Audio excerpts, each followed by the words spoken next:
Bom dia e graça e paz vos sejam abundantes da parte de Deus, do nosso Senhor Jesus Cristo. Amém? Uma alegria, nós agradecemos assim as bondosas palavras do reverendo Arildo, um homem de Deus, um amigo querido, e a gente fica assim percebendo a misericórdia e a bondade de Deus para conosco nas palavras dele, que é um homem bom. Vocês têm um bom pastor, graças a Deus por isso.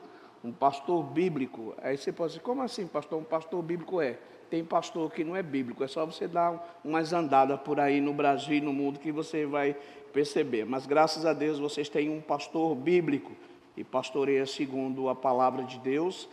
E eu sou o servo de Deus, irmãos. Eu vim aqui com o intuito de servir aos santos do Senhor, e o desejo do meu coração é que, apesar das minhas limitações, o Senhor possa me usar de modo que o nome dele seja exaltado, o seu santo evangelho pregado e a sua igreja edificada. Então, quando eu olho para vocês, eu confesso que eu tenho muito temor e muito tremor, porque eu estou diante de pessoas por quem Jesus morreu e ressuscitou, a noiva de Cristo. E se Cristo trata a noiva dele com deferência, nós precisamos seguir o mesmo modelo do Senhor. Eu quero convidar você a abrir a palavra de Deus no livro de Salmos. Ontem nós meditamos da palavra do Senhor em Jó. Hoje, segundo momento, nós vamos meditar nos Salmos, o de número 46. Quando Ashbel Green Simonton foi chamado por Deus para vir ao Brasil como missionário, a ele, que era filho de um congressista norte-americano, fora dito o seguinte: o que você vai fazer lá? Só tem índio, cobra e macaco. Foi o incentivo que ele recebeu. E Simonton ouviu a voz de Deus. Ele veio para cá, morreu na flor da idade, dos seus 33 anos de idade. Mas esse ano, pela graça do Senhor, sua infinita bondade, pela ousadia e obediência desse servo de Deus, nós estaremos celebrando 163 anos de presbiterianismo nessa nação. No seu leito de morte, Simonton ouvia a sua irmã, esposa do reverendo Bradford, e ela olhava para ele e dizia assim: Simonton, você está morrendo, tão jovem, o que vai ser da Igreja Presbiteriana do Brasil? Você está morrendo, aos 33 anos, Simonton, o que vai ser da Igreja Presbiteriana do Brasil? Ele olhou para ela e disse: o Deus soberano suscitará seus próprios instrumentos nessa nação. Sabe de quem Simonton estava falando? Dos irmãos e irmãs que nos antecederam e de nós, e daqueles ainda que virão depois de nós, até a gloriosa vinda do Senhor Jesus. Deus suscitará seus próprios instrumentos para dar continuidade. E Simonton estava correto, ele estava certo. Esse ano serão 163 anos. Você conhece Deus?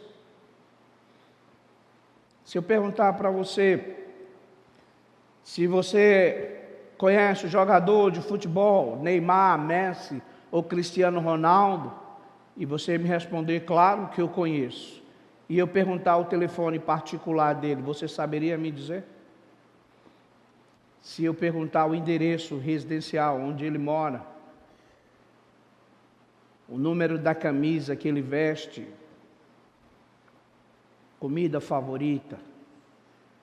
Então, perceba que às vezes nós afirmamos conhecer, quando na verdade o que nós temos é um mero conhecimento a respeito de, mas não o conhecemos em profundidade e em totalidade.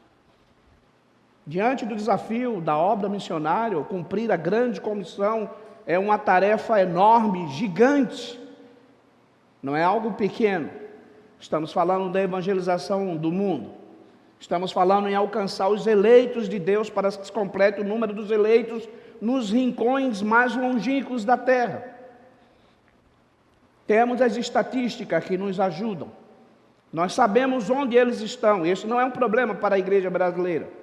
Nós sabemos quanto eles são, que língua ou dialeto falam. Sabemos aspectos antropológicos sobre a sua cultura, mas ainda não os alcançamos. E por que não os alcançamos? Considerar que Deus é suficiente para que nós possamos vencer qualquer objeção à soberania de Deus e à sua obra missionária. Como que a igreja vai sempre seguir se existem governos hostis, se existem países como a Coreia do Norte,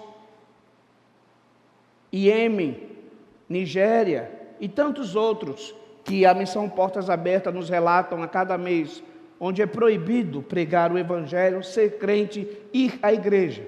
Como a igreja vai seguir se portar uma Bíblia na Ásia te dá 5 anos de cadeia só por andar com a Bíblia na mão? Como a igreja vai seguir se pastores e missionários têm sido impedidos de entrar, até mesmo aqui no Amazonas, onde a FUNAI tem feito de tudo para que os missionários sejam expulsos das aldeias indígenas e outros não possam entrar?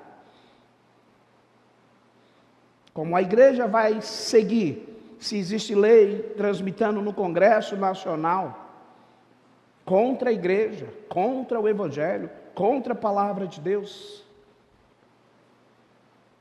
É preciso que nós nos voltemos para a palavra de Deus, para entender que a igreja segue-se à medida que ela sabe e crê.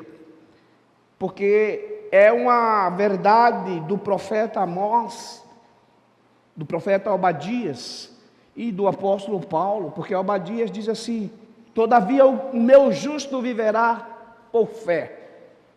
Paulo diz: o justo viverá por fé, e se retroceder nele, não se compraz a minha alma. Mas o justo que vive por fé, anda por fé. Ele vive pela fé, por isso ele anda pela fé, por isso a igreja segue caminhando. Certamente todos nós conhecemos a realidade de Portugal. Um país da Europa, onde há muita idolatria romana e onde há muita necessidade de Deus. Um amigo, um pastor batista, missionário, ligou para mim e falou assim: ore por mim. Deus está me chamando para ir a Portugal pregar a palavra dele. Eu tenho vontade, eu tenho disposição, mas Portugal é da União Europeia, lá é euro. Eu não tenho euro. Eu tenho vontade, eu tenho disposição para ir, mas eu não tenho dinheiro para passagem, eu não tenho dinheiro para hospedagem, eu não tenho dinheiro para alimentação. Mas ore por mim. Eu disse: vou orar. Senhor, abençoa teu servo e ajuda ele a fazer as malas para ele ir embora para Portugal. Aí ele fez: como assim? Do jeito que eu falei. Ele disse: eu só tenho 10 euros, pastor. É todo o euro que eu tenho. O senhor acha que Deus quer que eu vá a Portugal com 10 euros? Eu disse: eu não acho. Eu tenho certeza absoluta. Você não tem cartão de crédito? Ele disse: tenho. Pronto. Eles dividem.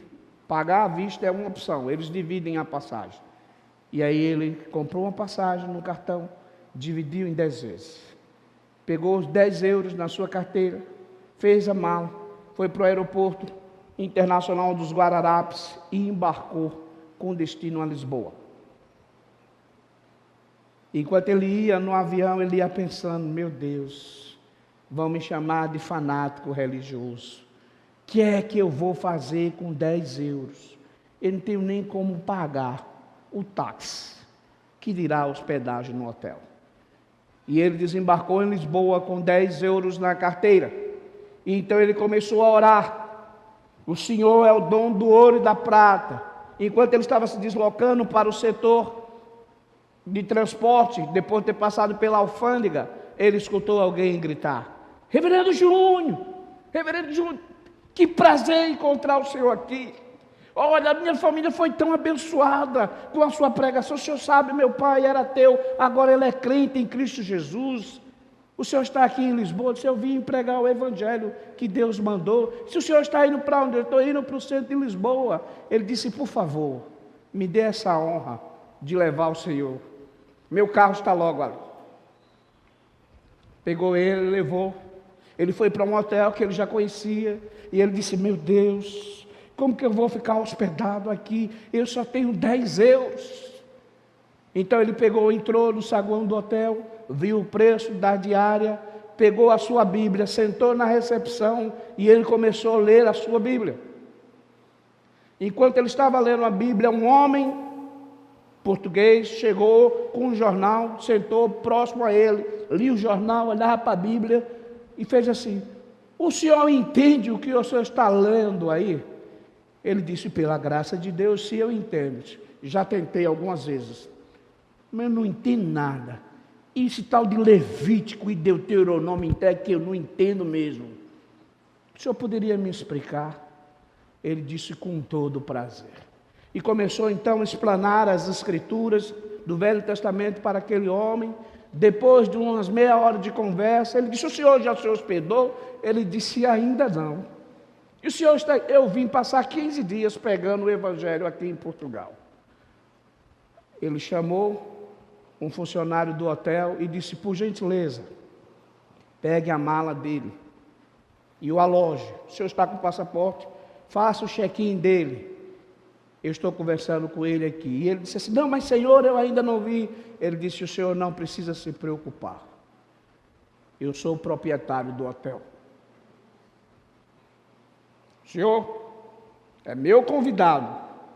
Durante o período que estiver aqui em Lisboa, o senhor está hospedado nesse hotel, sobre os meus auspícios. E o senhor não se preocupe, que o senhor não precisa pagar nada. Júnior ficou em Lisboa, viajou até o Porto, Vila Nova de Gaia, Passos de Ferreira, pregou o evangelho. Depois de 15 dias, ele voltou para Recife. E ele voltou para Recife, já com a passagem que ele havia dividido em 10 vezes num cartão paga. Todo o transporte, locomoção e hospedagem dele durante 15 dias em Lisboa, pago. Ele disse: eu fui com 10 euros, voltei com 1.010 euros na carteira, porque só o Senhor é Deus. Você crê nisso? Se cremos nisso, a Igreja Presbiteriana da Glória e toda a igreja crente em Cristo Jesus vai seguir caminhando, à medida que consideramos que Deus é Deus. E isto é suficiente para qualquer objeção à sua soberania e obra missionária. Salmo 46, versículo de número 10. Aquietai-vos e sabei que eu sou Deus, sou exaltado entre as nações, sou exaltado na terra. Aquietai-vos e sabei que eu sou Deus, sou exaltado entre as nações, sou exaltado na terra. Vamos orar. Ó Deus, de toda a graça, de toda a glória, de todo o poder, a Ti pertence as nações. Nós nos humilhamos diante da Tua gloriosa presença e suplicamos o Teu favor. Vem sobre nós na instrução da Tua palavra e concede-nos por graça e misericórdia a compreensão até onde conseguimos alcançar de quem Tu és, e que as nossas mentes e os nossos corações, permeados pelo ensino da Tua palavra, da Tua glória, majestade, poderio e soberania, nos dê ousadia necessária para caminhar, para avançar, até ser dia perfeito na proclamação do teu santo evangelho. Nós oramos em nome de Jesus. Amém. Considerar Deus como sendo Deus vivo e verdadeiro é suficiente, irmãos.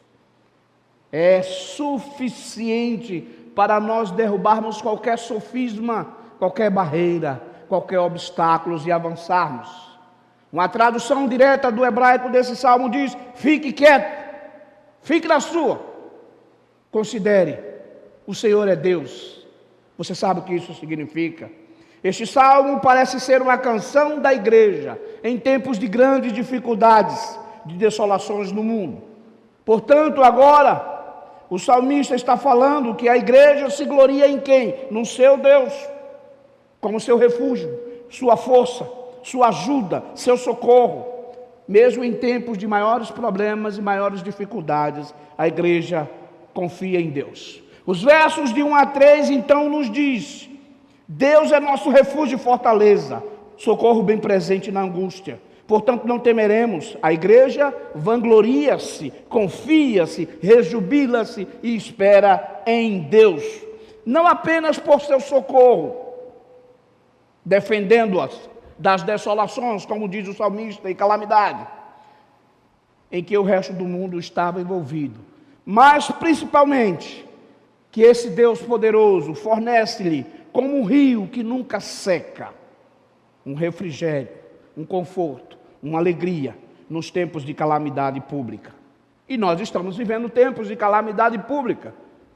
Pandemia, nos fora dito, assolando o mundo todo. Os versos 4 e 5 diz: há um rio cujas correntes alegram a cidade de Deus, o lugar sagrado, a morada do Altíssimo. Deus está no meio dela, jamais será abalada. Deus ajudará desde até amanhã. A igreja segue caminhando, Deus é a sua ajuda. Os versos 6 e 8 nos são ditos.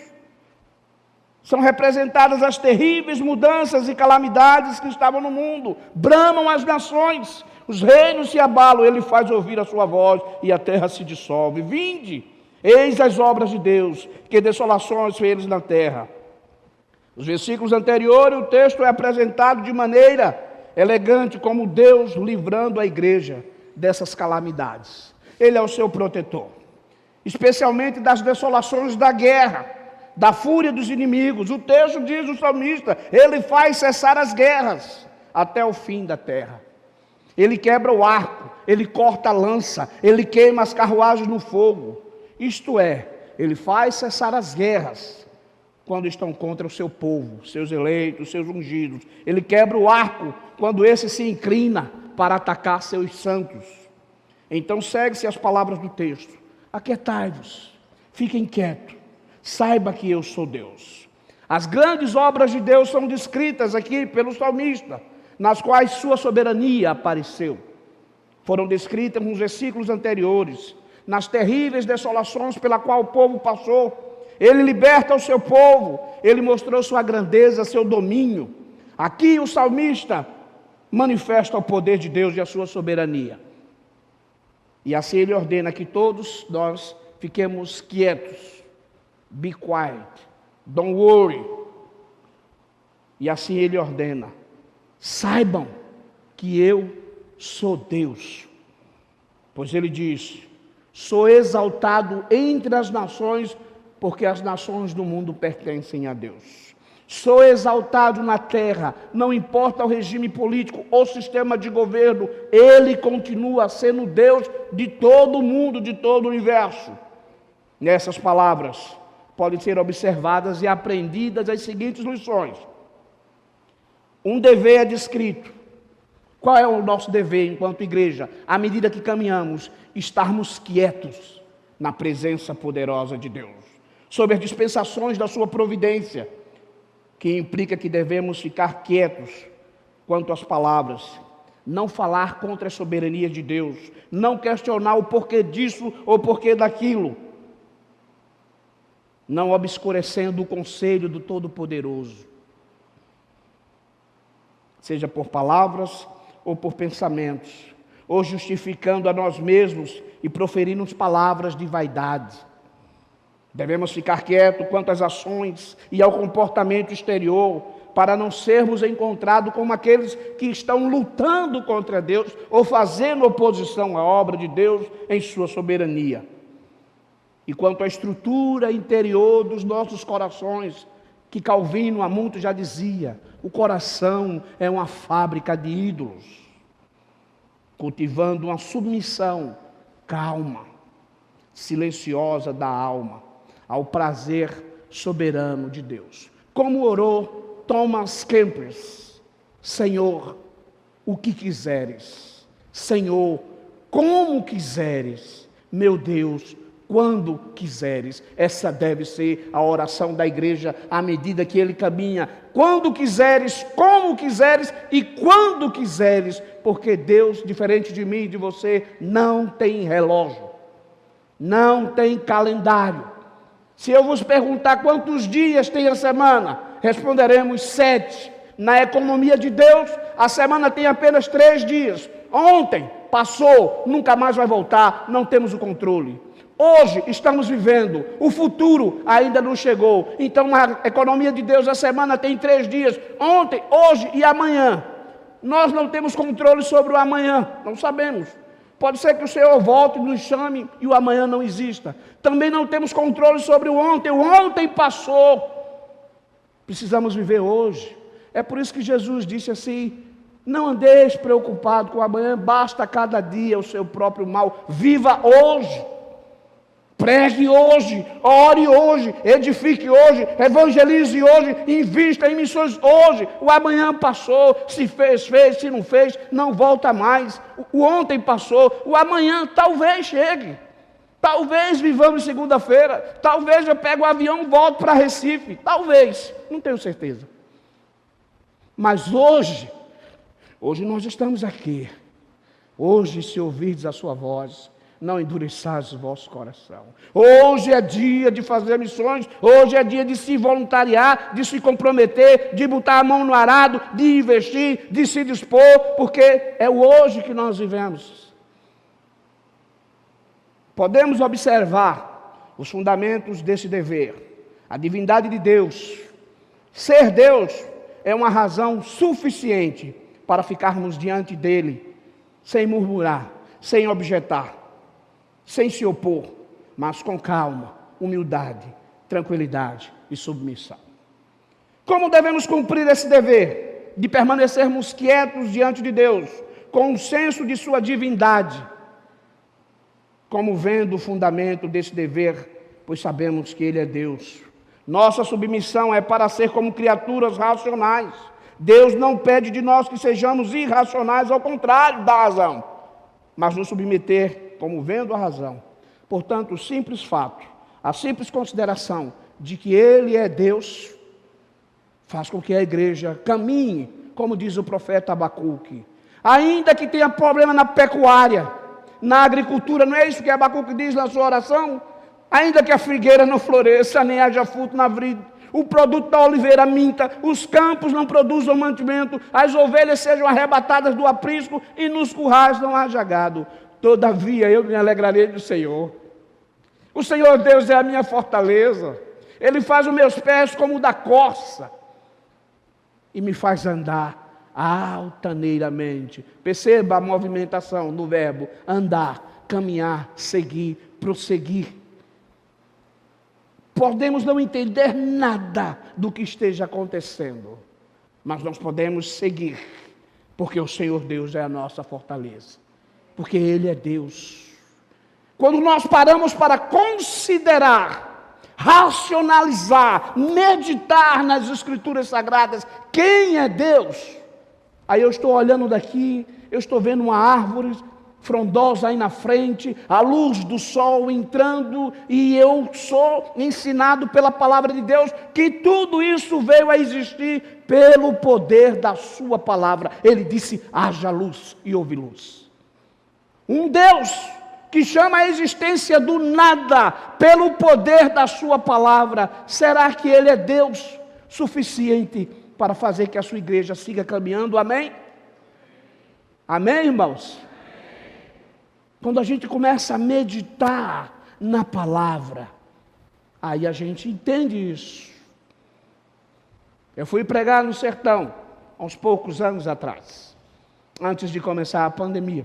E eu estava pregando num lugar que até 2019 era o pior IDH do Brasil. Manarim. Pior IDH do Brasil. Eu cheguei para pregar e eu então bati na casa, evangelizando para chamar para o culto no final da tarde. Louvado seja nosso Senhor Jesus Cristo. E responderam lá de dentro, para sempre seja louvado. É assim que a gente se cumprimenta no sertão. E eu disse, a senhora me dá um minuto da sua atenção? Eu gostaria de falar do amor de Jesus. Ela disse, o senhor não se importar de eu continuar fazendo o almoço? Aquela mulher estava com uma peneira de pedreiro, peneirando barro, e ela estava fazendo almoço para os seus 4 filhos. Eu falei, como assim, senhora? Parece-me que a senhora está fazendo um trabalho de pedreiro para alguma construção. Ela disse, não, meu filho, eu estou preparando um almoço. Nós vamos ter no almoço bolacha de barro com sal, e nós vamos ter no jantar bolacha de barro com açúcar. Eu estou peneirando para tirar o cascalho, as pedras, para que fique só o pó do barro. Depois eu vou colocar sal e água. Isso vai ser o almoço. Eu disse, a senhora pode parar. Deus é bom. A sua misericórdia dura para sempre. Chamei 4 jovens e disse, vão até o ônibus. Me tragam 10 cestas básicas.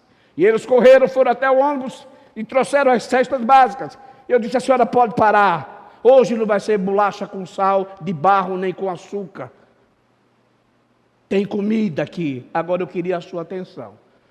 Então comecei a conversar do amor de Cristo. Ela disse, eu vou no culto com as minhas crianças. E eu estava lá no culto pregando. Disse Jesus, eu sou o caminho, a verdade e a vida. Ninguém vem ao Pai se não for por mim. E entra uma mulher com a espingarda 12, cano cerrado.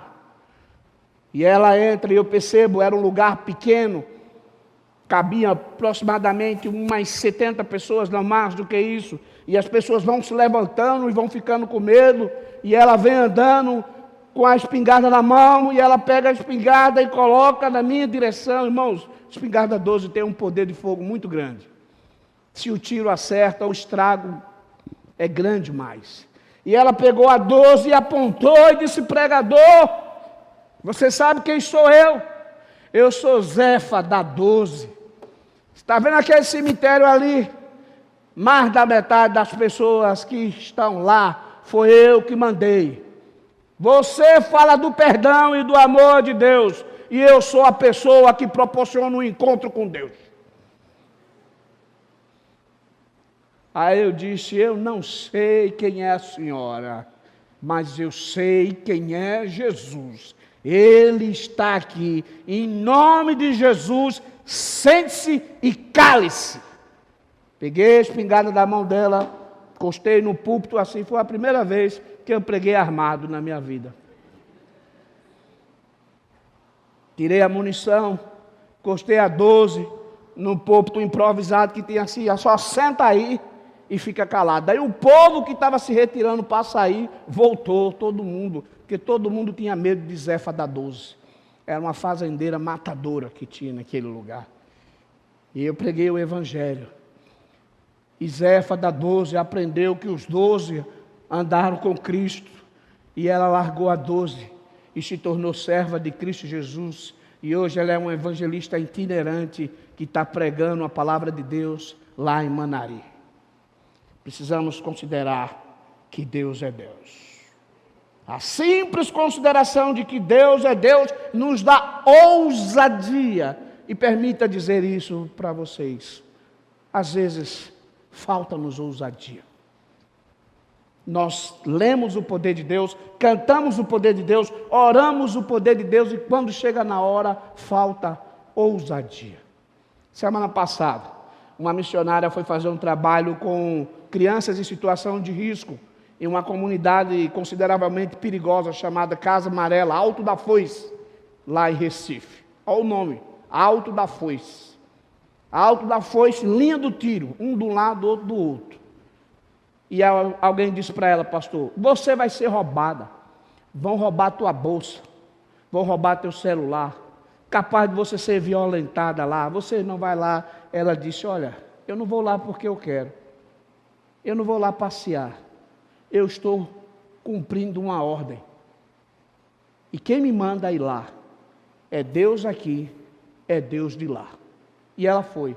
Quando ela estava reunida com as crianças, com o material da APEC e tal, 2 meliantes, indivíduos de alta periculosidade, chegaram e anunciaram o assalto. Você conhece alguém que já foi assaltado? Talvez você mesmo já tenha sido assaltado.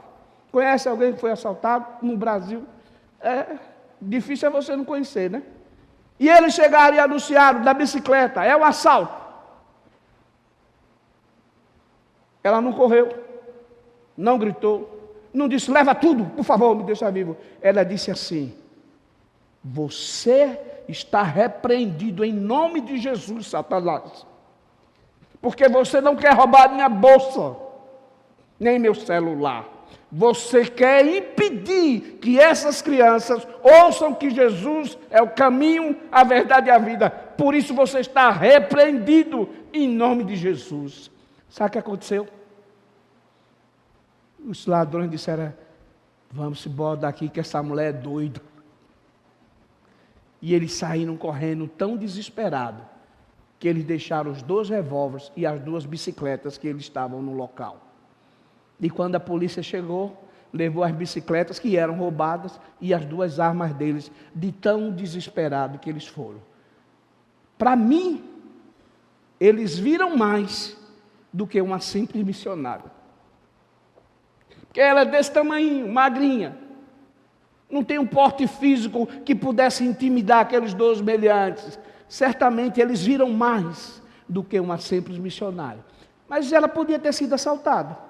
Era só dizer: pelo amor de Deus, leva a bolsa, leva o celular, não faça nada comigo não. Mas ela olhou além.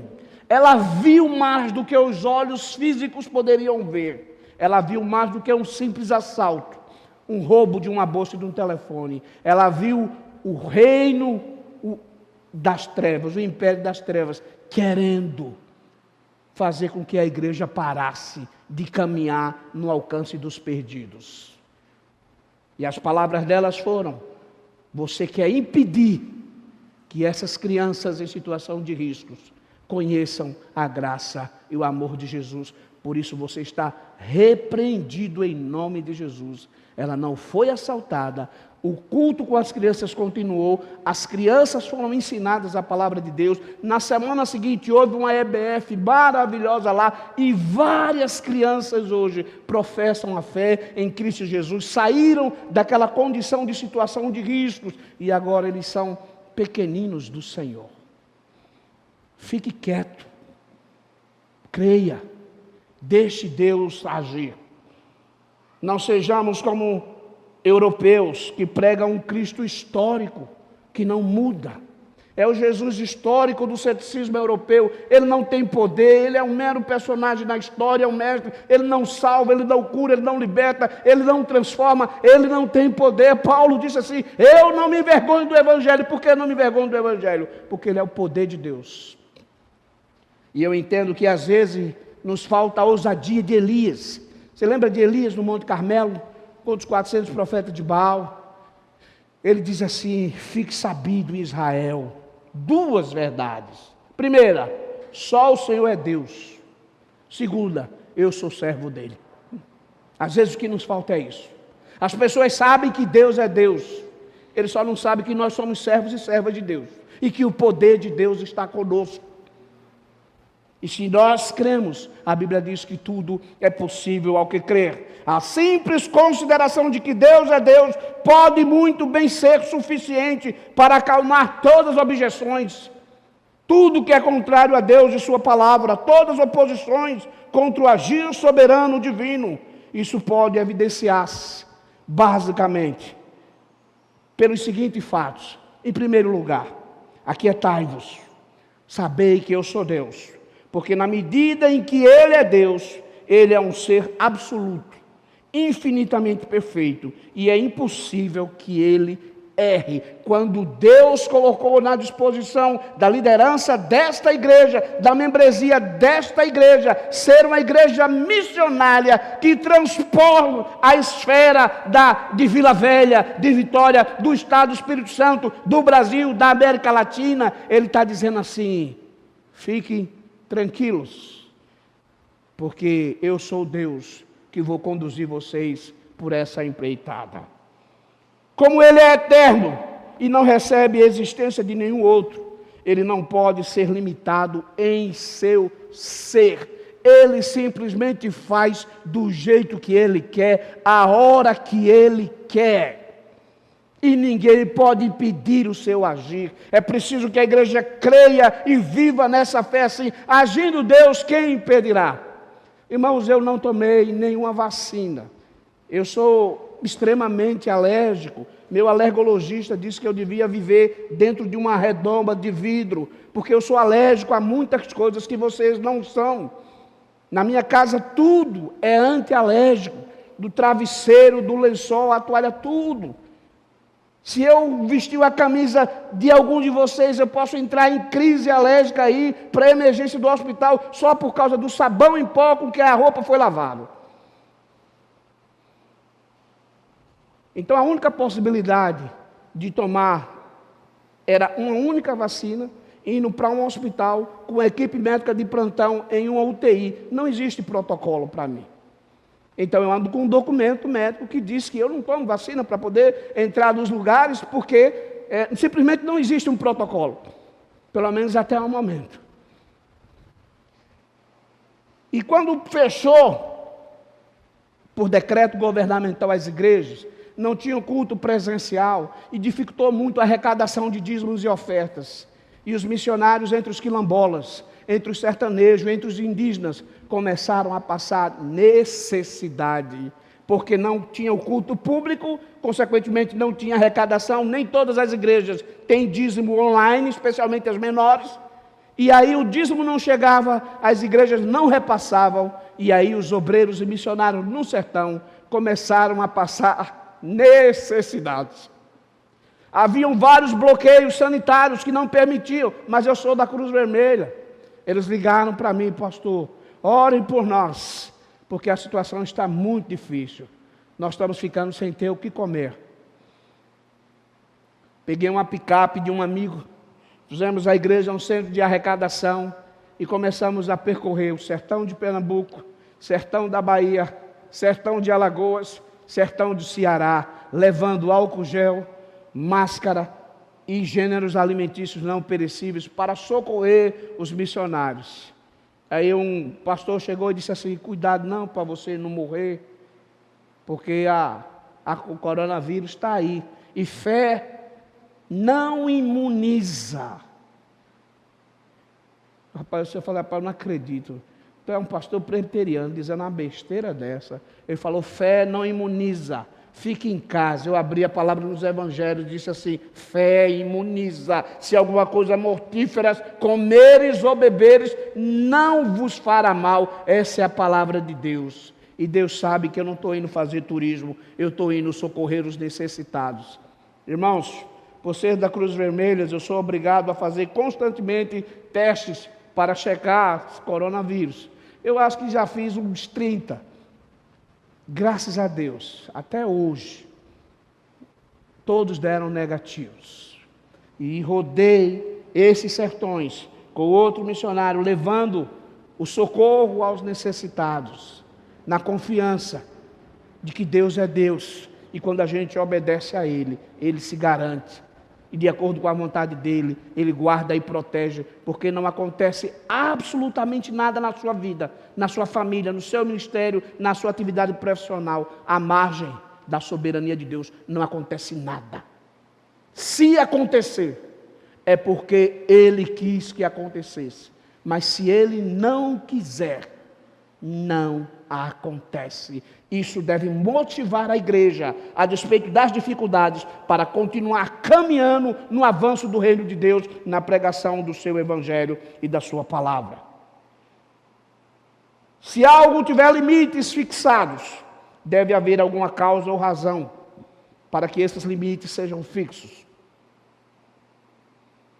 Daí se seguirá que toda coisa limitada deve ter alguma causa. E, portanto, aquele ser que não tem causa deve ser ilimitado em seu poder. Isaías 46:5, perceba: com quem me comparareis? A quem me igualareis e considerareis semelhantes a mim, para que possamos ser comparados? O puritano Richard Baxter, grande homem de Deus do passado, colocou bem. Ele disse assim: você pode conhecer a Deus, mas não compreendê-lo totalmente. Santo Agostinho de Hipona disse: estamos falando de Deus, é de se admirar que você não o compreenda, pois se você o compreendeu, ele não pode ser Deus. Se a nossa mente limitada entendemos Deus e compreendemos Deus em toda a sua totalidade, é porque ele não é Deus. Porque o Deus Todo-Poderoso, ele é incompreensível às mentes humanas. Até mesmo os anjos nos céus não têm a dimensão de compreender Deus em toda a sua totalidade. Que esta seja a humilde confissão da igreja, a confissão piedosa. Grande ignorância no que diz respeito ao ser total de Deus, em vez de uma profissão de conhecimento precipitada. Ter um conhecimento mínimo de Deus é uma bênção, é reconhecimento da nossa incompetência, inapetência, inaptidão, insuficiência quando nos comparamos com Deus. Nós não podemos nos comparar ao Todo-Poderoso. A nossa mente, o nosso QI não consegue atingir simplesmente porque Ele é Deus, grande em poder e majestade.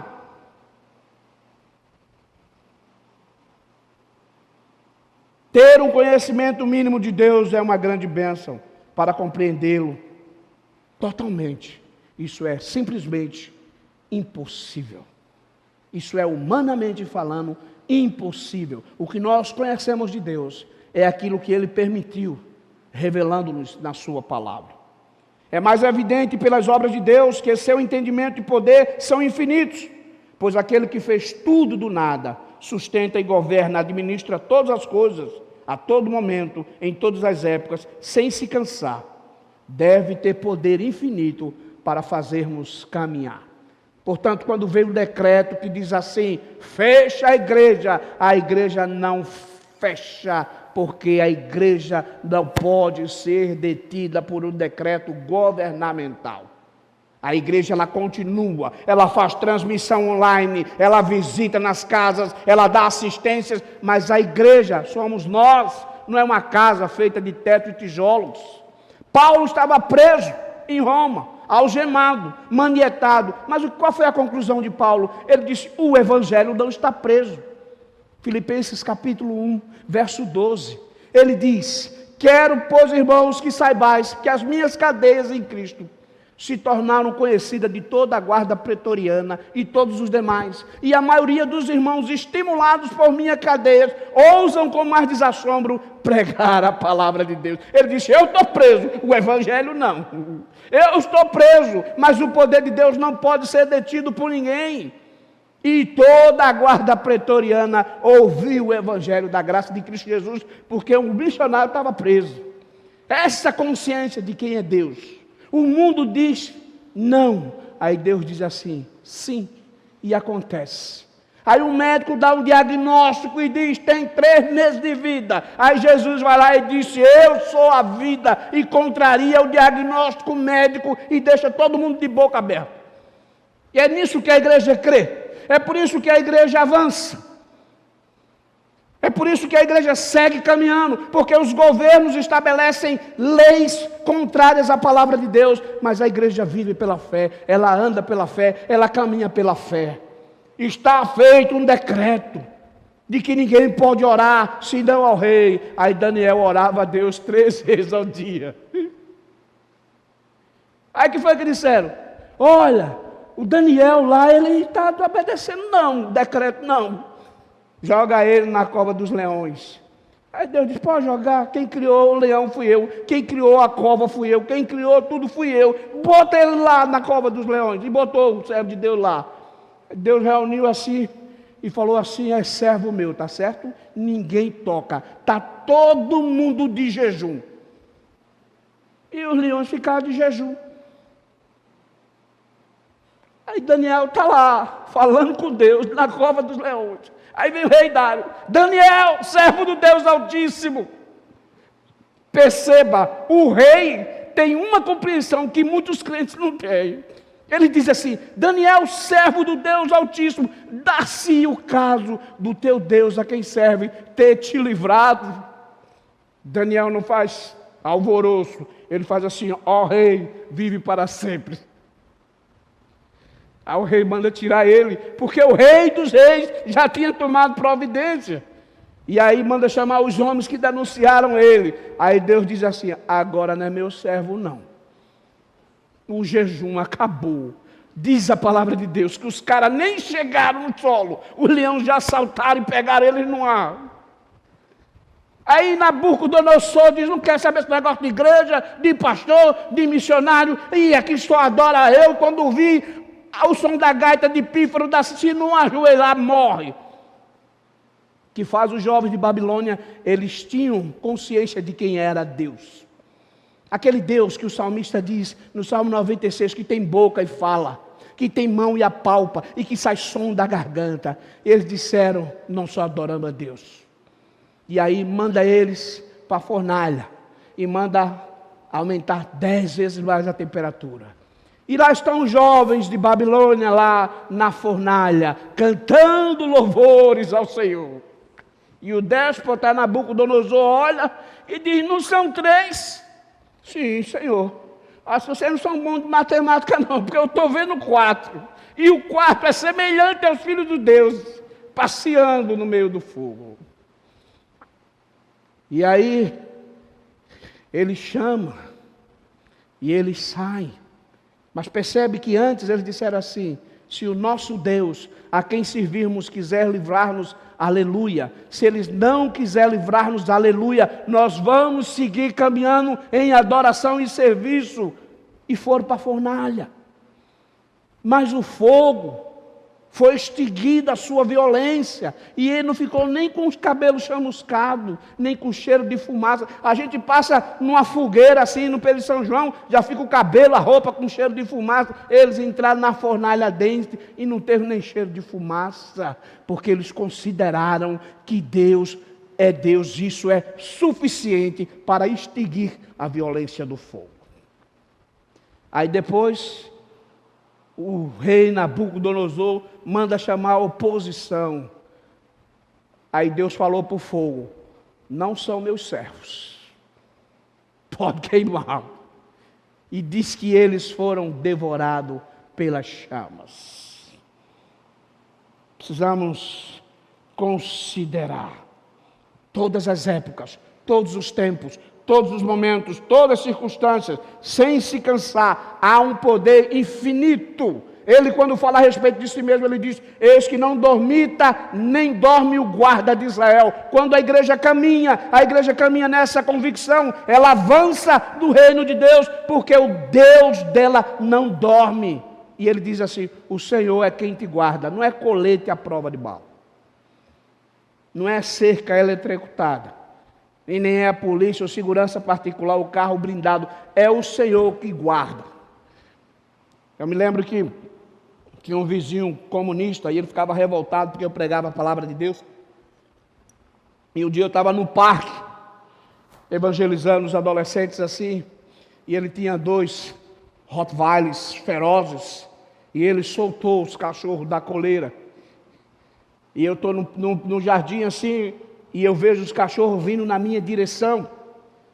Eu falei assim, 2, se fosse 1, alguma chance de uma árvore para subir, 2, no que eu enfrentar o primeiro, o outro vem por trás. Aí eu lembrei de Daniel, na cova dos leões. Aí eu fechei os olhos, ajoelhei, e disse, Senhor, eu estou pregando a Tua palavra. Se o Senhor quiser, eu estou pronto para ser recebido na glória. Agora, se o Senhor quiser que eu continue, o Senhor criou esses cachorros. E aí eles chegaram, latindo, ficaram arrodeando, começaram a lamber, a cheirar, até que ele chegou e os colocou na coleira de lobo e os levou. Muito contrariado, muito chateado, porque não surtiu o efeito que eles esperavam. Em 2019 eu fui pregar o Evangelho no Rio Grande do Norte. Um acampamento, cerca de 350 jovens e adolescentes. E era um galpão que conseguiram, assim, reto, e era o telhado de zinco, de alumínio. E aí teve o louvor outro dia e tal, e quando chegou na hora da pregação, e era uma pregação evangelística, e eu sabia que havia muitos jovens ali, adolescentes, descrentes, dependentes, viciados, e começou a chover, uma chuva torrencial. Aí eu falei para o sonoplasta, dá potência para mim, porque nem eu estou ouvindo a minha voz. Ele disse, pastor, o volume está no máximo, não tem mais. E a chuva batia nas telhas de alumínio e fazia um barulho terrível. Eu não me escutava e ninguém conseguia me escutar. E aí começou a dispersão no auditório. Brincadeiras, piadas e tal, o pregador não conseguia pregar. Eu me ajoelhei. Eu disse, Senhor, duas coisas podem ter acontecido aqui. Nós nos equivocamos como igreja. O Senhor não quer que esse evento aconteça e nem que o teu evangelho seja pregado e esses jovens e adolescentes. Se é assim, o Senhor perdoa o pecado, que nós fizemos coisa errada que o Senhor não quer. Mas se por outro lado, é vontade do Senhor que aconteça e que o teu evangelho seja pregado, eu não preciso lembrar o Senhor, mas quem criou a chuva foi o Senhor. E eu não consigo pregar com esse barulho, portanto, Senhor, por favor, faça parar de chover. Eu me levantei, o céu abriu, a temperatura começou a subir, registrou 36 graus. Nuvens foram dispersas, parou de chover imediatamente. E aqueles adolescentes rebeldes que estavam tudo tirando onda e fazendo piada, começaram a ficar com os olhos esbugalhados assim. E tinha um engraçadinho lá que fazia piada o tempo todo, e o que estava do lado dele disse assim, cuidado não, tu viu o que aconteceu? Tu imaginou se ele orar a Deus para Deus fazer alguma coisa contigo? Se eu fosse tu, eu ficava bem quietinho aí. Irmãos e irmãs, a palavra de Deus diz assim, que quando nós oramos de conformidade com a palavra de Deus, que quando nós oramos em obediência, Ele diz, pedi, dá-se-vos-á, buscai e acharei, batei e abre-se-vos-á. A palavra de Deus diz que tudo é possível ao que crê. A palavra de Deus diz que se nós cremos, nós veremos a glória de Deus. Portanto, a igreja segue caminhando no poder e na autoridade desse Deus maravilhoso, à medida que ela tem essa consciência plena que Deus é Deus. Isso é suficiente para nós. Isto é suficiente. Ele tem um conhecimento infinito, pois Ele fez todas as coisas, sustenta e governa todas as coisas. Continuamente, Ele seguirá sustentando. E nós precisamos olhar para Ele, vendo quem de fato Ele é, no céu e na terra. Seu poder é simplesmente inigualável.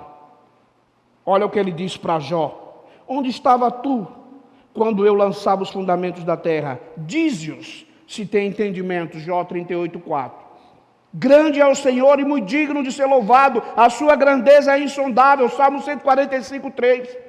Sendo assim infinito em entendimento e poder, Ele também deve ser perfeitamente santo, pois a impiedade sempre discute algum defeito, alguma cegueira. É impossível que a maldade consista com a luz infinita. Sendo Deus infinito em poder e conhecimento, Ele deve ser autossuficiente, e Ele de fato é totalmente suficiente para fazer a igreja avançar, para fazer a igreja caminhar. Quando alguém é tentado a cometer erros, é para fins egoístas. Como pode Deus cometer erro? Como pode Deus fazer algo errado se Ele é santo, se Ele é justo? Para que Deus seja essencialmente santo, é impossível que Ele erre. Ele não erra, Ele não faz nada errado, Ele faz tudo perfeito, se nós entendemos ou não entendemos. E a crença na perfeição de Deus deve ser um estímulo para o avanço da obra missionária, da obra evangelística, da obra de edificação, para o caminhar da igreja. 10h27, meu Deus do céu, esse relógio não é crente, não.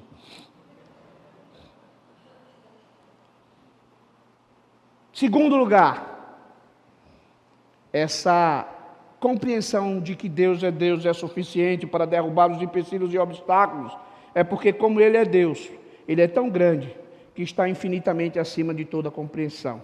E, portanto, não é razoável, irmãos, nós discutimos com suas dispensações, porque elas são misteriosas. Elas são misteriosas por demais. Quando eu fico pensando no mistério, eu olho para José, pastor, eu vejo um homem excepcional, José do Egito. Mas Jesus não é leão da tribo de José. Já pensou nisso? Ele é leão da tribo de Judá. Mas Judá é misericórdia. Judá era uma trepeça. Aí eu fico vendo, Deus mata os 2 filhos de Judá. Onã. Aí vem a história de Tamar. Veja os mistérios.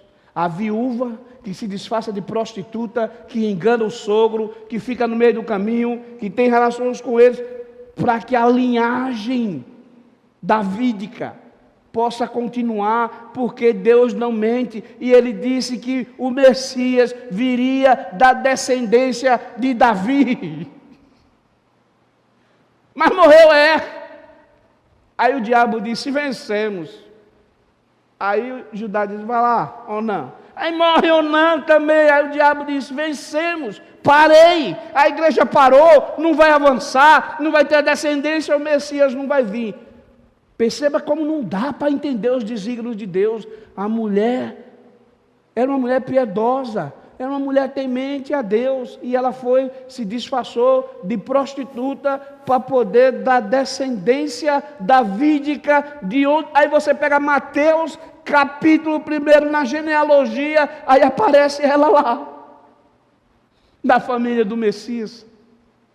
São caminhos por demais misteriosos. Não adianta querer racionalizar e discutir com a soberania de Deus, seus desígnios, porque a gente não entende, a gente não alcança. É demais para nós. A melhor coisa é se submeter humildemente e dizer, eu não estou entendendo nada, mas eu vou seguir caminhando em nome de Jesus. Aquietai-vos e sabei que eu sou Deus. Se Ele fosse um ser que poderíamos compreender, Ele não seria Deus.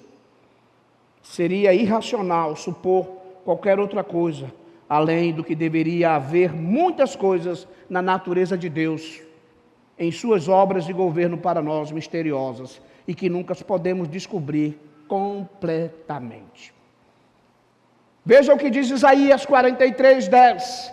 Antes de mim, Deus nenhum se formou, e depois de mim, nenhum haverá. E não há quem possa livrar das minhas mãos. Agindo eu, quem o impedirá? Salmo 102, 25 a 27. No princípio você lançou os fundamentos da terra, os céus são obra de suas mãos. Eles vão perecer, mas você permanece, todos eles se desgastarão como vestido, assim como as roupas, você as mudará, e elas serão descartadas, mas você permanece o mesmo, e seus anos nunca acabarão. Esse é o nosso Deus, esse é o Deus que manda a igreja seguir caminhando. O que nós somos? O que é o homem? Diz o profeta. É como uma neblina que passa, é como uma flor que nasce ao amanhecer e no final da tarde já murchou e já secou. E o que fazemos de nós mesmos quando esperamos que Deus e seus caminhos esteja ao mesmo nível da nossa compreensão humana, de nosso entendimento? Somos infinitamente desiguais a qualquer coisa como compreender a Deus. Podemos esperar menos irracionalmente que uma casca de noz contenha em si o oceano? Jó 11:7 nos diz: você pode procurar descobrir Deus, você pode descobrir o Todo-Poderoso até a perfeição, é tão alto quanto o céu. O que podes fazer? É mais profundo que o inferno. O que podes saber? A sua medida é mais longa que toda e mais larga, é mais longa que a terra, e mais larga e mais profunda que o mar. Esse é o nosso Deus. Porque os meus pensamentos não são os vossos pensamentos, nem os vossos caminhos os meus caminhos, diz o Senhor. Porque assim como os céus são mais altos do que a terra, assim são os meus caminhos mais altos do que os vossos caminhos, e os meus pensamentos mais altos do que os vossos pensamentos. Isaías 55, 8 e 9. Se fôssemos sensíveis à distância que existe entre nós e Deus, deveríamos haver razoabilidade desse interrogatório feito pelo apóstolo Paulo em Romanos, capítulo 9, versículo 20. Quem és tu, ó homem, que questionas a Deus? Acaso aquilo que foi criado pode dizer ao Criador: por que me fizestes assim? Se encontramos falhas no governo de Deus e supomos que somos aptos para ser conselheiro de Deus, consideremos isso e devemos, com grande humildade e adoração, clamar, como clamou o apóstolo Paulo em Romanos 11:33. Ó profundidade das riquezas, tanto da sabedoria como do conhecimento de Deus, quão insondáveis são os seus juízos, inescrutáveis os seus caminhos, pois quem conheceu a mente do Senhor? Ou quem foi o seu conselheiro? Ou quem primeiro deu a ele e depois recebeu? Porque dele, por meio dele, para ele são todas as coisas, a ele, pois, seja a glória para todos sempre. Amém. Se crianças pequenas se levantarem e questionar de nós a administração econômica, financeira do lar, ou se elas se levantem em uma nação para questionar as leis que são feitas, seria pouco dizer que essas crianças estão se intrometendo em assuntos que não são da competência deles. E não é assim como pais que nós dizemos: meu filho, estude, vá dormir, não se preocupe com isso não, isso é coisa para seu pai e sua mãe se preocupar.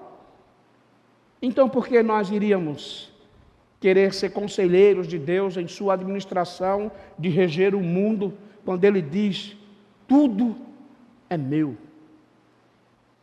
Queridos irmãos e irmãs, a igreja, ela segue caminhando, porque até o diabo, o inimigo das nossas almas, ele é, nas palavras de Lutero, o diabo de Deus, é vassalo do Rei dos Reis, ele cumpre ordens, ele só faz aquilo que Deus permite, ele só faz aquilo que Deus manda. Deus é tão Deus, que até no inferno, ele é Deus do inferno.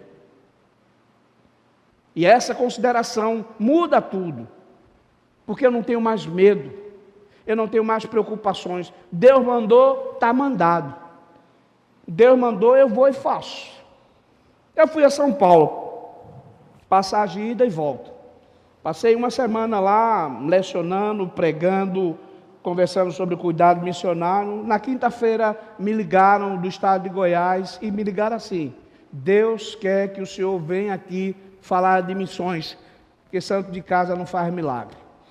Eu sei que os judeus não se dão com os samaritanos. Eu falei: como assim? O senhor é presbiteriano, reformado, e nós não somos.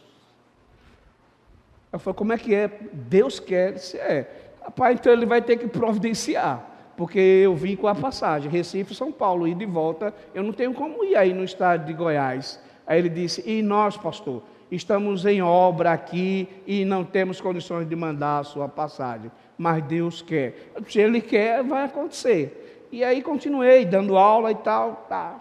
Sexta-feira de meio-dia terminou, fui para o apartamento no Parque São Jorge, lá do Corinthians, onde tem um apartamento da PMT, e aí ficou aquela coisa assim: arruma a mala, arruma a mala, arruma a mala. Eu disse: não arrumar a mala, minha passagem é segunda-feira, hoje é sexta. Arruma a mala, arruma a mala. Aí eu fui, arrumei a mala e tal. A mala ficou pronta, eu liguei a TV, estava passando um programa esportivo, vou para o aeroporto. Aí eu disse: tal. Desliguei a televisão, peguei a Bíblia ali, abri a Bíblia lá do profeta Zacarias. Por que me chamar Senhor, Senhor, e não fazer o que eu vos mando? Aí, opa, peraí. O filho honra o pai, o servo é o seu senhor. Se eu sou senhor, onde é que está o respeito para comigo? Deixei a Bíblia, tomei banho, troquei de roupa, deixei a chave na portaria. Quem vier aqui, avisa que eu estou indo para Goiás. Volto domingo à noite. Fui para o aeroporto, discutindo com Deus. Vão me chamar de fanático religioso. Eu sou um pastor reformado. Isso é coisa de neopentecostal. Não é assim que eu aprendi. Eu vou perguntar pela passagem. Eles vão dizer o preço e eu não tenho dinheiro para pagar. E como é que vai ser isso? Aí eu fui. Chego lá, vou no guichê, na fila, 5 pessoas na minha frente e eu vou pagar mico, vou passar vexame. Quando faltavam 2 pessoas, eu escutei: Reverendo Maurício, graças a Deus que eu o encontrei. Como assim? Não, o senhor esteve lá na Unida, na quarta-feira, falou, mas o senhor saiu depois na carreira e não deu tempo. E aí, a minha esposa está grávida, ela é do departamento de missões, e ela disse: você sabe como é que é missionário? As coisas assim, e você está com uma oferta, 3 dias para entregar para ele, e você não entregou. Tenha temor a Deus, e se você não entregar ele hoje, é melhor você ir dormir na casa da sua mãe, porque aqui você não vai entrar. Aí disse: pastor, a mulher está grávida, não pode ser contrariada. Aí eu fui na PMT, aí disseram que o senhor tinha ido para o apartamento. Aí eu fui lá no Parque São Jorge, no apartamento. Aí o porteiro disse: está fechado, a chave está aqui para o próximo missionário que vai chegar. Ele foi para o aeroporto, e eu vim correndo aqui atrás do aeroporto, e aí ele me entregou: tome em nome de Jesus, porque eu não quero dormir no sofá, nem na casa da minha mãe não. Aí chegou a minha vez, passagem para Goiás. Ida e volta. Tem? Tem. Quanto custa? Ela informou o valor. Abriu o envelope. Exatamente o valor da passagem, ida e volta. Liguei para o pastor, disse: estou chegando aí. Fui lá, preguei sábado, domingo voltei, domingo à noite para São Paulo. 2 anos depois, eu estou na Ásia, e aí eu encontro 2 missionários. Reverendo, o senhor lembra de nós? Olha, pense numa pergunta difícil para você fazer para um conferencista assim, se ele lembra, porque aqui na frente é uma pessoa só para ser vista, mas eu olho assim, é tanta gente. Ele só, sinceramente, Deus diz que da sinceridade de coração que ele se agrada. Eu não lembro não. Ele disse: nós somos lá de Goiás, naquela conferência que o senhor estava em São Paulo, Deus mandou o senhor ir para o aeroporto, e naquele dia Deus falou conosco. E nós dedicamos a nossa vida para a obra missionária, e terminamos estudos, e fomos estudar no SEM, e o Senhor nos enviou para a Ásia, e nós estamos aqui pregando o Evangelho da graça de Cristo Jesus. Na maioria das vezes, a única coisa que a gente precisa fazer é crer e obedecer. Deus se responsabiliza pelo resto. Somos bebês, somos como crianças. Nosso entendimento é infinitamente menor do que os dos bebês em relação a compreender Deus.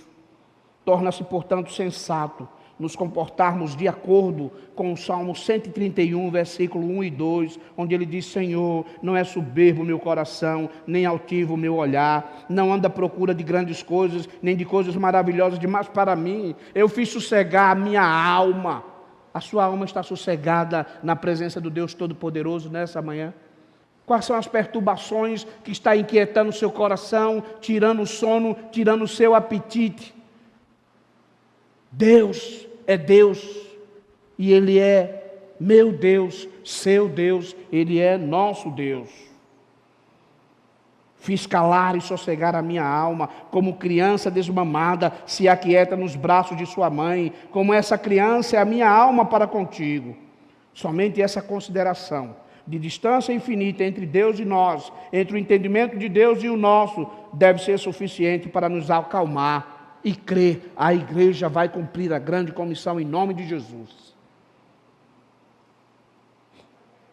Tudo que Deus faz por mais misterioso e ininteligível para nós que possa ser. Também não temos o direito de esperar que Deus nos explique, detalhe por detalhe, particularmente o motivo do seu agir. Portanto, descobrimos que quando Jó estava tão cheio de dificuldades em relação às ações divinas, Deus não respondeu, explicando e dando satisfação particulares das suas razões misteriosas da providência, mas mostrando a ele que ele era um pobre verme e que nada ele era, enquanto Deus estava muito acima dele. Veja o que diz Jó 40, de 1 a 4. E o fato de agir assim, Deus se fez de fato Deus. Disse mais o Senhor a Jó: acaso quem usa de censuras contenderá com o Todo-Poderoso? Quem assim argue a Deus que responda?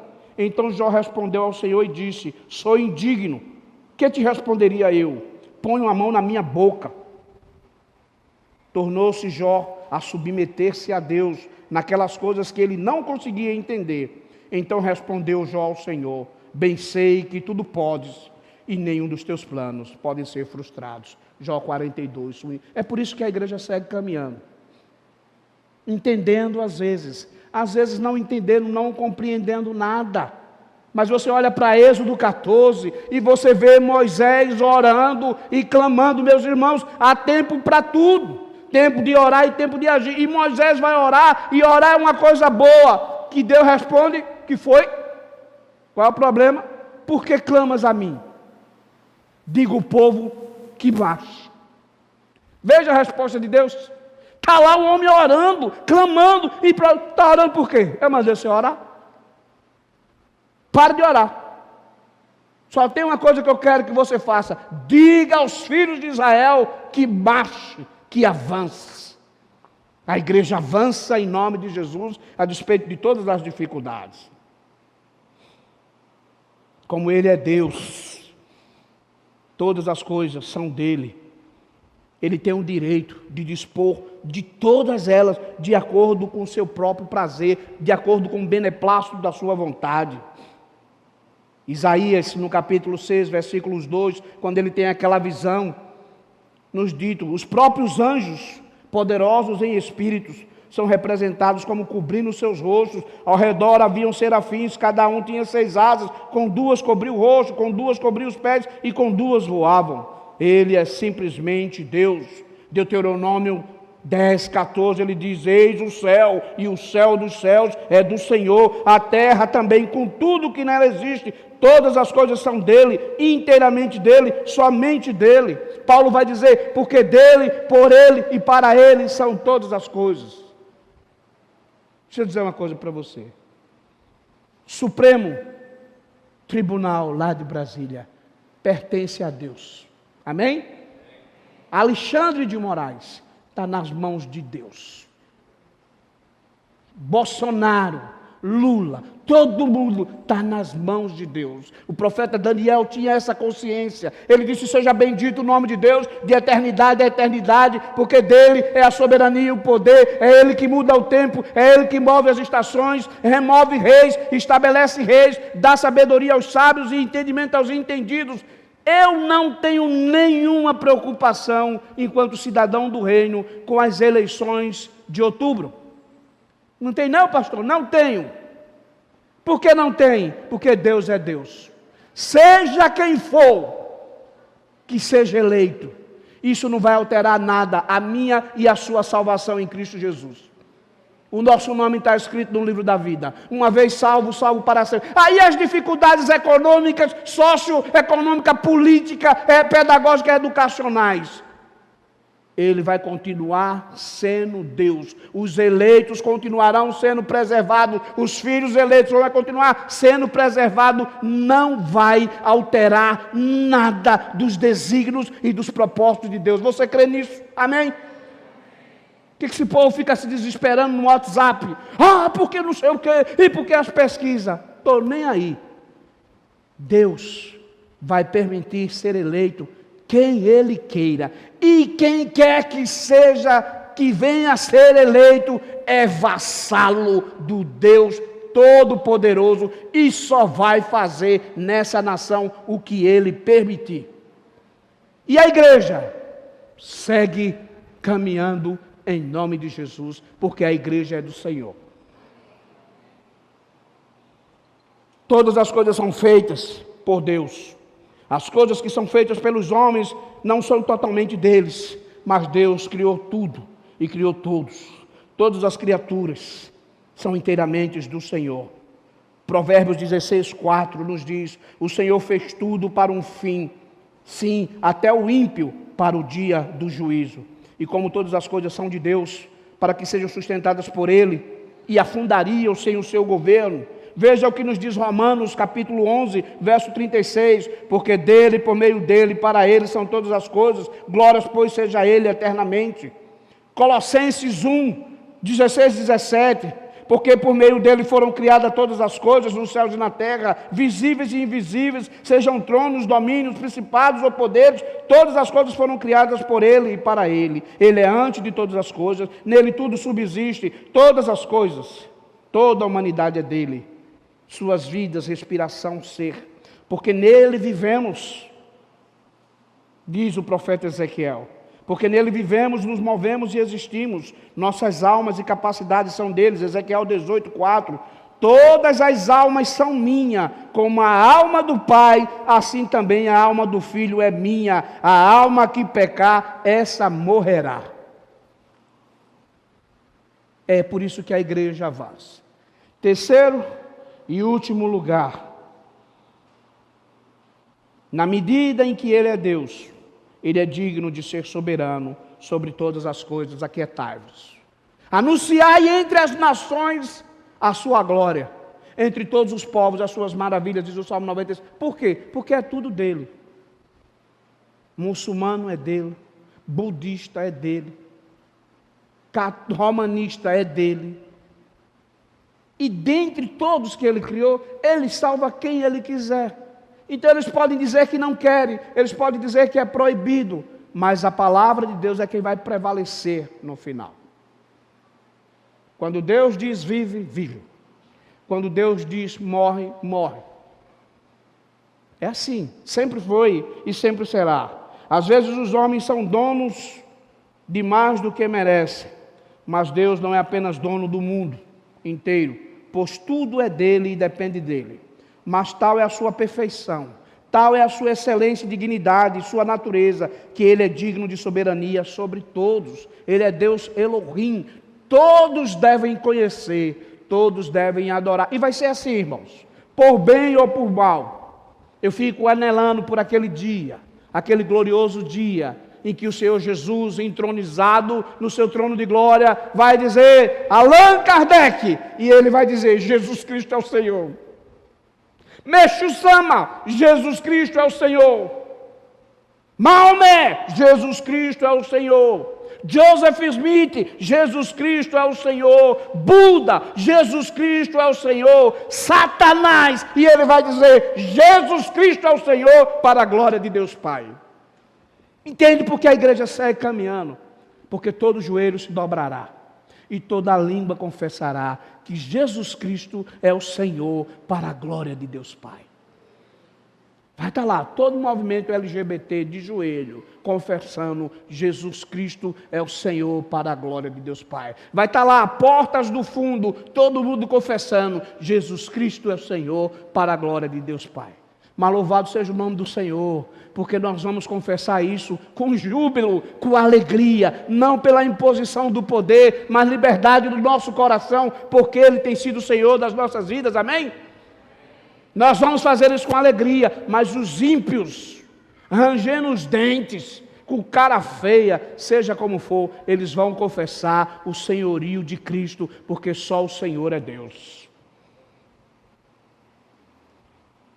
Precisamos entender, portanto, é conveniente que tudo esteja em suas mãos, para ser descartado de acordo com seu prazer. Sua vontade e prazer são de importância infinitamente maior que a vontade de suas criaturas. O meu conselho, subsistirá e farei toda a minha vontade. Isaías 46:10. Esse versículo da Bíblia deveria dermir todas as preocupações da igreja. Veja o que ele diz, eu vou repetir: o meu conselho subsistirá e farei toda a minha vontade. Aleluias, louvado seja o nome do Senhor. É por isso que eu vou para onde Deus manda e fico aonde Deus quer. É oportuno que a vontade dele ocorra, embora contrária à vontade de todos os outros seres. Deus possui perfeições e excelências que o qualificam como soberano absoluto do universo.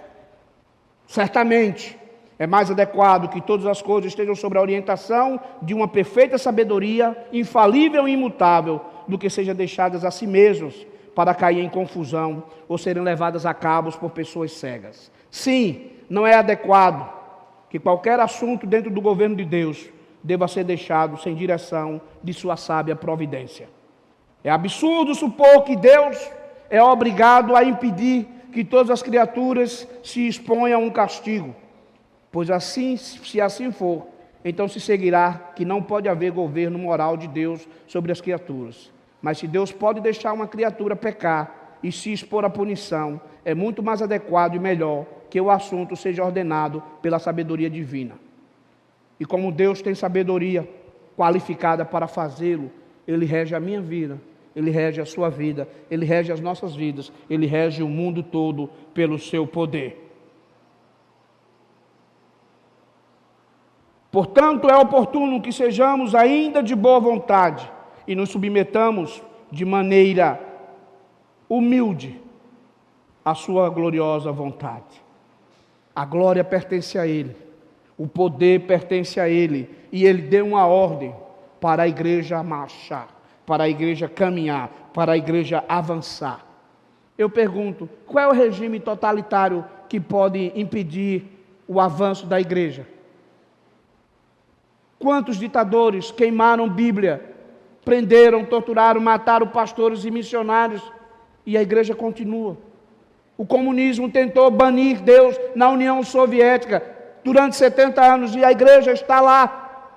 A China, com seu comunismo, é onde o evangelho mais cresce no mundo, é exatamente na China, onde é proibido ser cristão. A Coreia do Norte é o país número 1 em perseguição de portas abertas. A igreja está lá, a palavra de Deus está lá, o evangelho está florescendo lá. Quem pode impedir, queridos irmãos e irmãs? Quem pode impedir a igreja de caminhar? Um grande obstáculo é a falta de consciência de que Deus é Deus. E por Ele ser Deus, não há obstáculos, não há empecilhos. Apocalipse capítulo 5, versículo 13. O louvor e honra e glória e poder sejam para aquele que está assentado no trono. Quem está assentado no trono é rei, e a função de rei é reinar, é governar. É governar.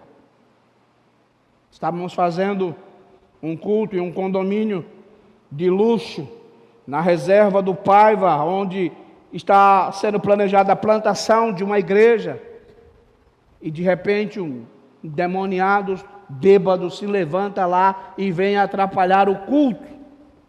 E quando ele vem atrapalhar o culto, nós estávamos louvando a Deus, e ele começou a perturbar o ambiente assim. A Bíblia diz assim, que Deus habita no meio dos louvores. Eu falei para o pianista, Mi maior, e começamos a cantar. Está derrotado, Satanás está derrotado, pelo sangue de Jesus, Satanás está derrotado. E ele caiu, estribufando lá, ou falou, deixa ele aí, continua o culto aqui, quando acabar o culto a gente resolve o problema dele lá. É o poder de Deus. Está à minha disposição, à sua disposição, usamos nós, fazemos uso desse poder que está à nossa disposição. Jesus disse que ao nome dele todo joelho se dobra e toda língua confessa. E a igreja tem medo de quê? Tem medo de quem? Eu não vou falar porque é o meu professor, e se eu for falar ele vai me reprovar, disse um jovem lá da Universidade Federal de Pernambuco. Eu disse, quem é que manda lá? na sua faculdade ao reitor, porque a Bíblia diz que quem manda é Deus. Não o desrespeite, mas o confronte à luz da palavra de Deus. Está doido, pastor? Ele vai me reprovar, eu vou ser reprovado na disciplina deles. Se ele te reprovar, está vendo essa Bíblia aqui? Eu jogo fora, abandono o ministério e nunca mais prego o Evangelho. Confronte ele à luz da palavra. Não estou mandando você desrespeitar ele, não. Estou mandando você confrontar à luz da palavra de Deus. Fomos fazer uma viagem missionária para o sertão. Uma moça que é controladora de voo, disse assim, ô pastor, eu queria tanto ir, eu queria tanto, mas a minha chefe, o meu chefe é ateu. E ele disse, para a viagem de fanático religioso, se fosse para outra coisa, eu até liberava você, mudava o seu plantão. Eu falei assim, você quer ir, minha filha? Ela disse, quero. Você entende que é da vontade de Deus que você vá? Ela disse, eu entendo. E você entende que quem é que manda lá? Ela disse, quem manda lá é meu chefe. Eu disse, você está entendendo errado. Quem manda lá é Deus. Vamos nos ajoelhar aqui. Senhor Jesus, a tua palavra manda ir pregar o evangelho a toda criatura. A tua serva quer ir obedecer a tua palavra para fazer aquilo que o Senhor manda fazer. E ela está dizendo que o chefe dela, que é ateu, não deixa ela ir. Portanto, Senhor, por favor, mostra para ela quem é que manda lá. Arruma as malas e bota seu nome na relação para ir para a viagem missionária.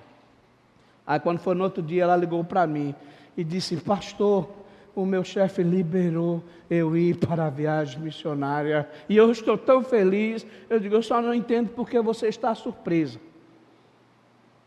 Micaela, uma jovem de descendência polonesa, também queria ir para a viagem missionária, mas os pais dela não é crente. Ela disse, mamãe disse que não. Que eu tenho que ficar em casa estudando. Esse negócio de viagem, já basta que eu venha para a igreja aqui. Eu falei, você crê que Deus quer que você vá? E que você está em obediência? Creio, bota o seu nome na relação para ir, para a viagem missionária. Mas o senhor conhece minha mãe? Não, pastor. Ele disse, não conheço. Eu conheço Jesus. E para mim isso é suficiente. Diga o nome da sua mãe, Mari. Vamos ajoelhar aqui. O Senhor é todo poderoso. O Senhor vai lá e fala com a Mari agora. E mostra o seu poder. E deixa a sua filha aí para a viagem missionária. Porque ela está obedecendo a sua palavra. Aí ela chegou em casa. Disse, mãe, em nome de Jesus, me deixe ir para a viagem missionária. Eu estou te impedindo, menina? Vai, quer ir, vai. Só o Senhor é Deus.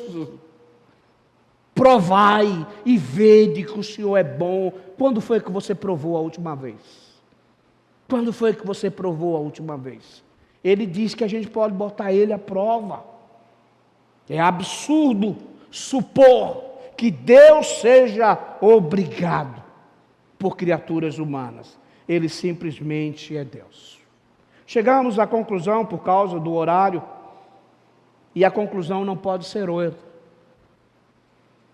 A consciência de que Deus é suficiente para dissipar qualquer empecilho, qualquer obstáculo.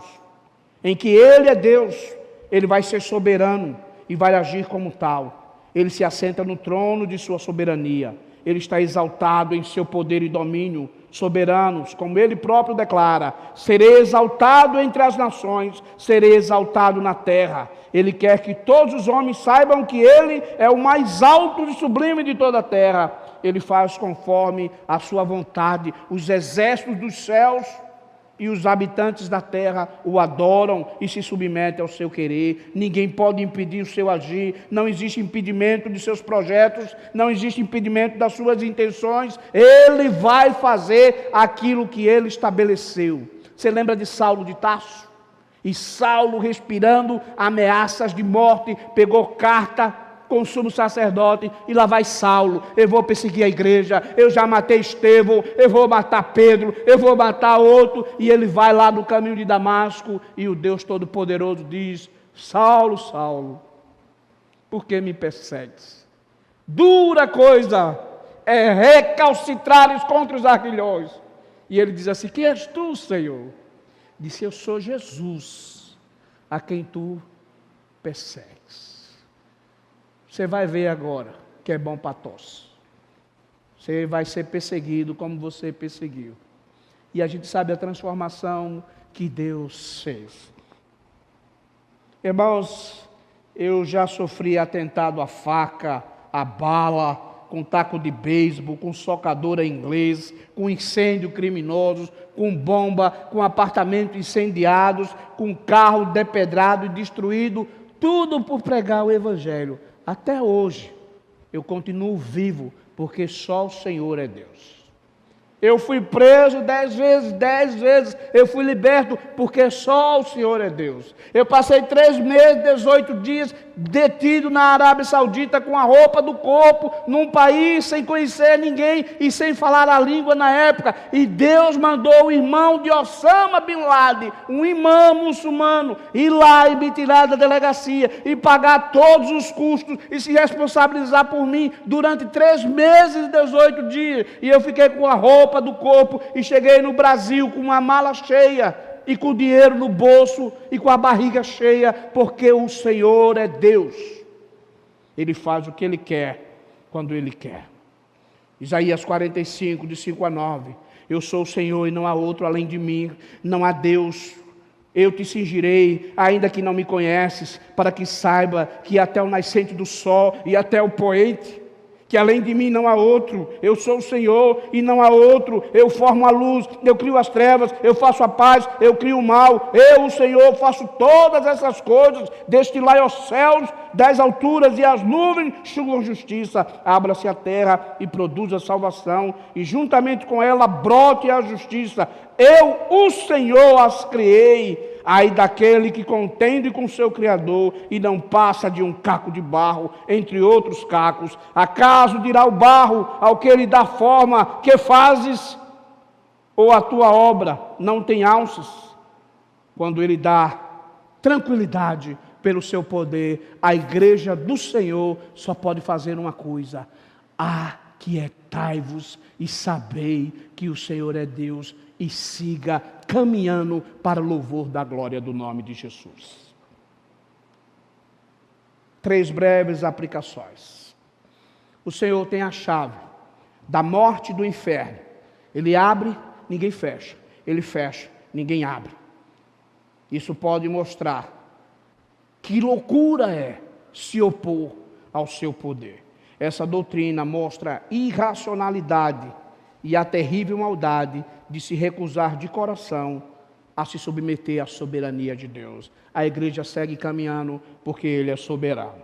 Segundo, ao se opor e discutir sobre a justiça das leis e ameaças de Deus e de seu agir soberano para você, sua família, sua casa, sua igreja, você se opõe à divindade dele, mostra a ignorância de sua grandeza e excelência divina e que não pode suportar que ele tem a honra divina de fazer o que quer com aquilo que é seu.